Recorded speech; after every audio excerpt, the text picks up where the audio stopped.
Arda Raja sangat gusar melihat ada seorang warga kota Kediri tidak mau melaksanakan perintahnya.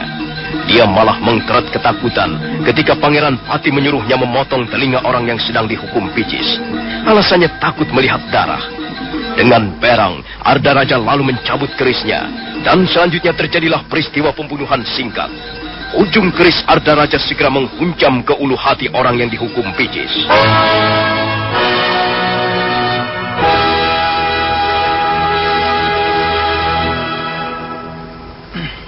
Nah, lihat. Penjahat negara ini sudah kau habisi nyawanya. Sekarang, ganti giliranmu. Oh, ampun Gusti. Ampun Sang Pangeran Pati. Ampunilah hamba. Karena kau tidak mau melaksanakan perintah seorang Pangeran Pati, maka kau bisa dianggap membangkang pemerintah Kediri. Kau tahu hukuman seorang pembangkang bisa sangat berat. Dia bisa dipancung kepalanya ataupun digantung sampai mampus. Tapi kau tidak perlu menjalani hukuman seperti itu. Aku hanya akan memberi contoh bagi rakyatku bahwa tidak sepantasnya seorang warga kota Kediri menjadi pengecut. Tadi kau mengatakan bahwa kau takut melihat darah. Dan selanjutnya aku mengatakan bahwa barang siapa takut melihat darah, maka darahnya akan tumpah. Sekarang, aku akan membuktikan kata-kataku. Prajurit, Ya, Gusti. turunkan mayat penjahat negara itu. Urus penguburannya. Atau kalau kalian tidak mempunyai waktu, lemparkan saja ke Sungai Berantas.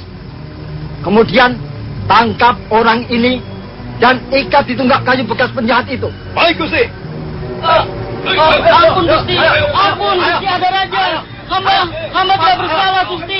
Hamba tidak bersalah. Oh, mengapa hamba harus ditangkap? Apakan hamba Gusti? Hamba Gusti. Kesalahanmu ialah karena kau takut melihat darah. Dan kau telah berani menentang perintahku. Cepat prajurit, ikat dia. Baik, Gusti.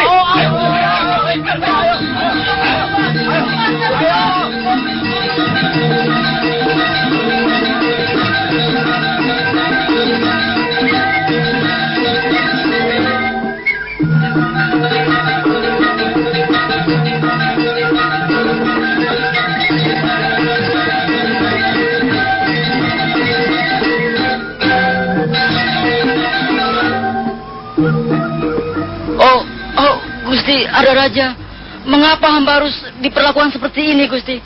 Ampunilah hamba, Gusti. Tutup mulutmu, bangsa. Teriakan-teriakanmu semakin menyebalkan saja. Kau adalah warga kota yang tidak baik. Kau tidak pantas tinggal di kota Kediri. Kau telah berani membangkang perintahku. Dan sekarang, kau akan merasakan akibatnya.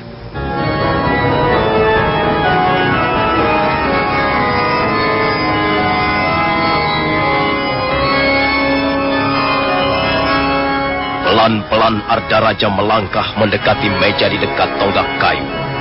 Kemudian tangannya meraih sebuah pisau yang terletak di atas meja itu. Dia menimang-nimang pisau itu sebentar. Kemudian menatap tajam ke arah warga kota yang sekarang sudah diikat erat-erat. Warga kota Kediri yang sial itu menundukkan wajahnya. Tubuhnya menggigil ketakutan. Coba katakan, kau lebih sayang mana? Telingamu sebelah kiri atau telinga sebelah kanan? Duh Gusti, ampun. Hamba mengaku bersalah Gusti. Hamba mohon ampun Gusti Arda Raja. Sudah terlambat. Sekarang kau tinggal menjawab pertanyaanku. Ampun Gusti. Kau lebih sayang mana? Telingamu sebelah kiri atau yang kanan? Ayo, jawab pertanyaanku. Ampun Gusti. Hamba sayang dua-duanya Gusti. Kepala. Kalau kau sayang telingamu dua-duanya, maka dua-duanya pun harus dipotong. Aku yang akan memotong sebelah, sedang yang sebelah lagi, ambillah menjadi bagianmu, prajurit. Baik, Gusti. Selesai berkata, Arda Raja secepat kilat meraih telinga kiri orang yang sekarang sudah tidak berdaya. Dan pada saat berikutnya... Ampun Gusti, ampun.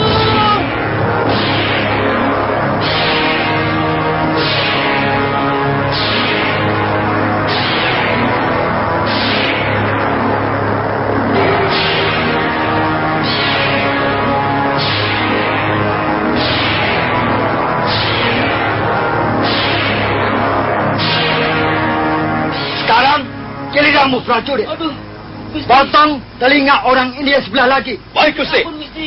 Prajurit Kediri itu segera melangkah dan secepat kilat memotong telinga warga kota Kediri yang sudah bermandikan darah. Aduh, ampun, Gusti. Ampun.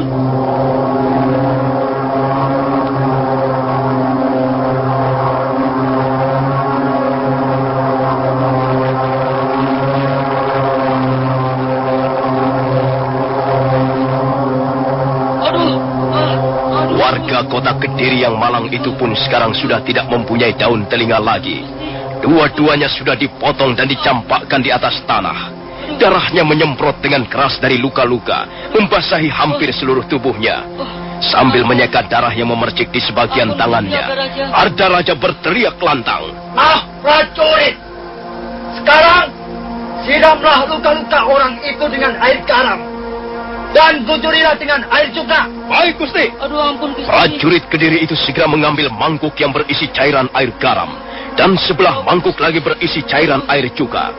Kemudian dua mangkuk itu disiramkan ke atas kepala warga kota yang malang tersebut. Aduh, aduh, Gusti.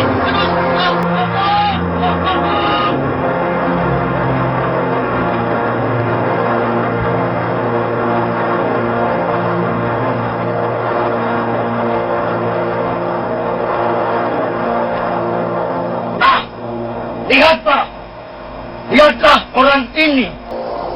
Ialah contoh warga kota Kediri yang tidak baik. Jangan ikuti jejaknya. Dia seorang manusia pengecut. Nanti kalian harus ikut menghukum orang ini. Kalian yang ada di sini harus menoreh tubuhnya dengan sebilah pisau dan mengucurinya dengan air garam ataupun cuka. Nanti sore aku akan kembali lagi untuk melihat apakah tikus busuk ini masih mampu bertahan hidup.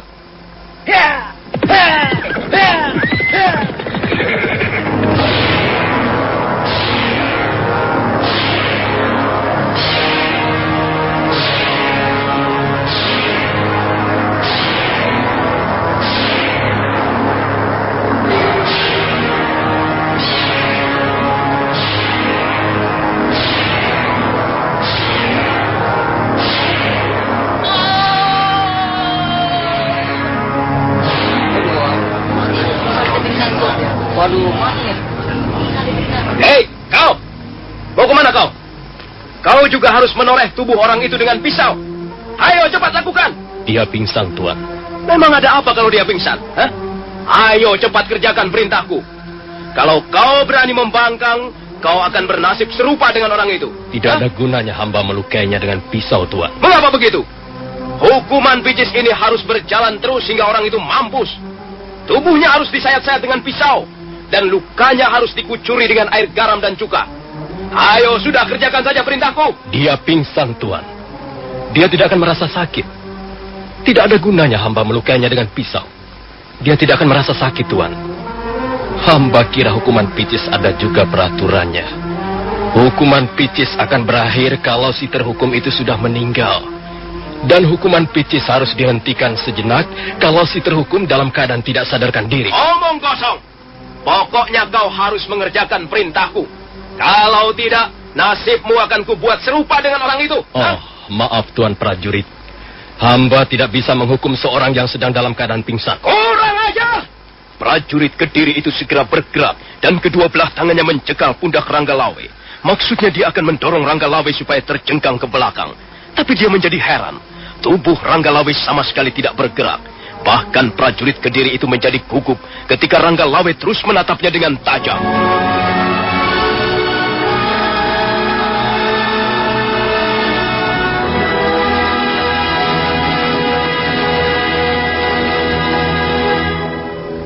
Oh, maafkan saya.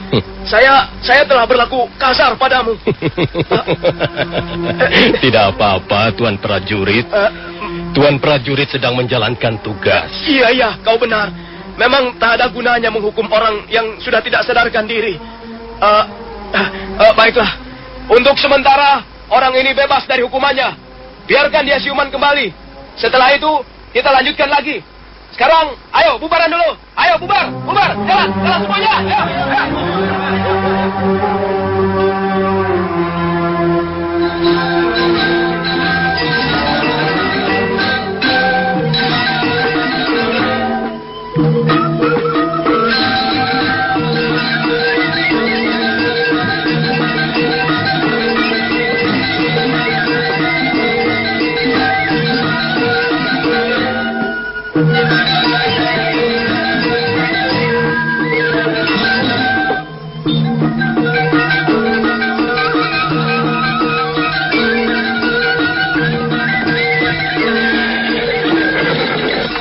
Bagaimana Kamandanu? Apakah kau masih belum puas? Kau masih ingin melihat-lihat suasana di sekitar kota Kediri? Tidak, Gusti. Rasanya sudah cukup. Kalau kau belum puas, mari kita jalan-jalan lagi. Mungkin kita masih bisa melihat pemandangan lain yang serupa, yang bisa menambah keyakinan kita bahwa memang sesungguhnya pemerintahan Kediri ini telah berbuat sewenang-wenang terhadap rakyatnya. Tidak, Gusti Ranggalawe. Hamba rasa sudah cukup. Hamba sudah dapat menarik kesimpulan secara umum. Bagaimana kesimpulanmu? Benar seperti apa yang Gusti Ranggalawe katakan. Pemerintah Kediri telah berbuat sewenang-wenang. Rakyat Kediri, baik yang tinggal di daerah pedesaan ataupun di kota, ternyata hidup cukup menderita. Mereka tertekan dan tertindas. Mereka tidak memperoleh keadilan yang semestinya. Dan yang sangat menyedihkan ialah mereka tidak bisa berbuat apa-apa. Bukan mereka yang harus berbuat, Kamandanu, tapi Gusti Sang Ramawijaya. Benar, Gusti Ranggalawe.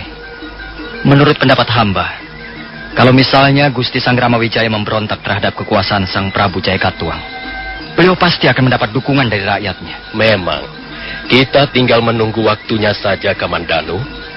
Aku sendiri sebenarnya sudah tidak sabar lagi. Tapi kita tidak boleh berbuat gegabah. Bagaimanapun juga, kekuatan pasukan Kediri tidak bisa diremehkan, Kamandanu.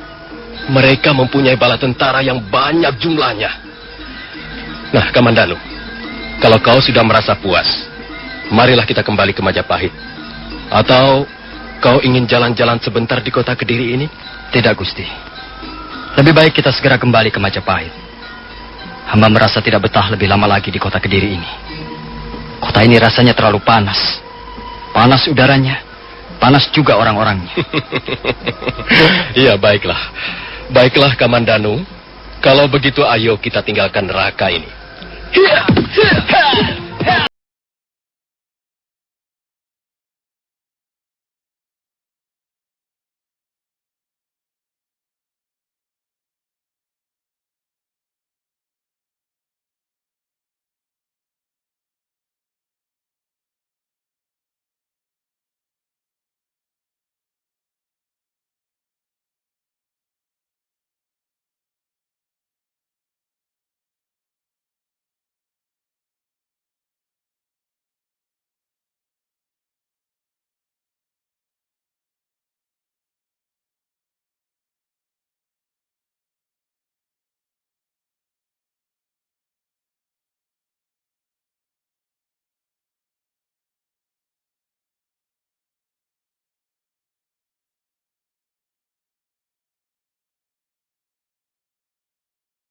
Melewati Candi Sorabana yang berdiri teguh perkasa berdampingan dengan Candi Tigawangi, mereka menyeberangi hulu sungai Banyu Gumelar yang terletak di kaki Gunung Panangkungan. Apa yang sedang kau pikirkan, Kamandanu? Apakah masih ada keraguan-raguan di hatimu? Oh, tidak, Gusti Ranggalawe. Sekarang hamba sudah memperoleh ketetapan hati. Dalam beberapa hari ini, selama mengadakan perjalanan bersama Gusti Ranggalawe, hamba mendapat pengalaman yang benar-benar berharga. Jiwa hamba sepertinya terpanggil untuk ikut berjuang bersama Gusti Sang Ramawijaya. Suara panggilan itu semakin lama semakin kuat, Gusti. Hamba tidak tahan melihat kehidupan rakyat jelata yang tertindas dan menderita. Nah, kalau begitu sekarang kau harus memperhatikan apa yang pernah dijelaskan Paman Lembu Sora beberapa hari yang lalu, Kamandanu. Dasar-dasar perjuangan itu memang perlu dimiliki oleh setiap pejuang. Tapi seorang pejuang juga perlu tahu kiblat perjuangannya. Kiblat itu untuk menentukan arah perjuangan, sasaran perjuangan. Sekarang satu pertanyaan muncul. Apakah sasaran perjuangan kita? Apa yang hendak kita capai dengan Majapahit yang kita bangun bersusah payah ini? Gusti Sang Ramawijaya pernah memberikan pengertian-pengertian yang mendalam mengenai hal ini, Kamandanu.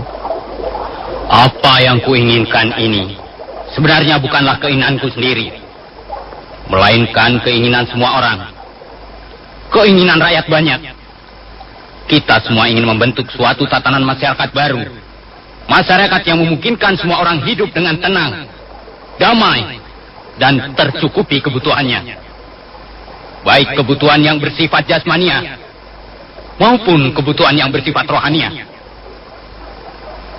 Untuk menciptakan masyarakat seperti ini, dibutuhkan pengorbanan yang besar, khususnya bagi para pemimpin atau tokoh-tokoh masyarakat itu sendiri. Mereka harus terdiri dari orang-orang yang jiwanya bersih. Sebab hanya orang yang jiwanya bersih mampu melahirkan tindakan-tindakan yang bersih. Tetapi sebaliknya, orang yang jiwanya kotor, maka segala tindakannya hanya akan merugikan kepentingan masyarakat luas. Orang-orang seperti ini banyak kita jumpai di kalangan pemerintahan Kediri. Paman Prabu Jayakatwang dikelilingi orang-orang yang berjiwa dekil, rakus, serakah, munafik, dan senang menjilat.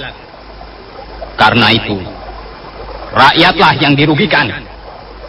Nah, sekarang bagaimana dengan kita? Apakah kita sudah membersihkan jiwa kita? Apakah kita pantas menjadi pemimpin rakyat yang sejati? Apakah kita sebenarnya mencintai rakyat? Ataukah kita berjuang untuk suatu pamrih tertentu? Pertanyaan-pertanyaan inilah yang harus kita jawab sebelum kita melangkah lebih jauh, dan kita sendirilah yang harus menjawabnya.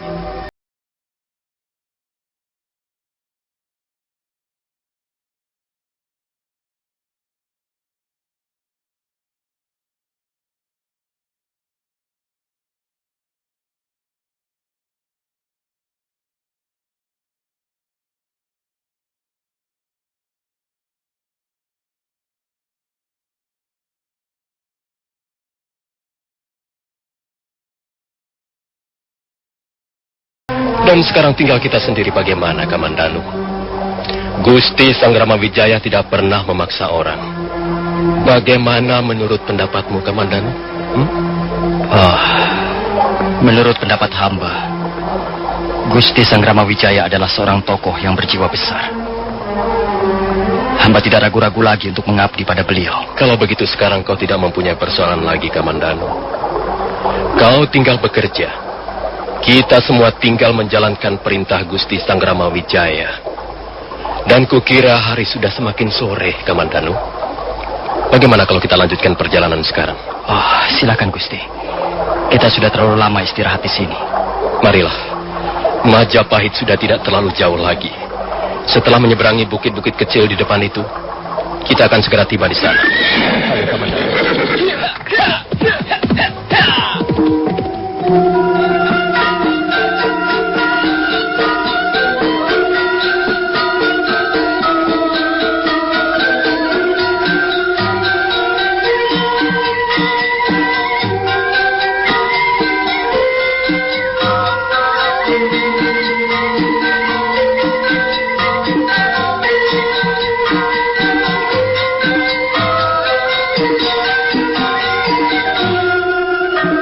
Mereka pun segera melanjutkan perjalanan menuju Dukuh Majapahit. Kuda yang mereka tunggangi melintasi daerah-daerah perbukitan. Mereka terus berkuda tanpa berhenti. Sementara itu, matahari semakin tenggelam di ufuk barat. Menjelang malam tiba, mereka sudah memasuki hutan tarik. Kuda-kuda yang mereka tunggangi segera lenyap di balik pohon-pohon.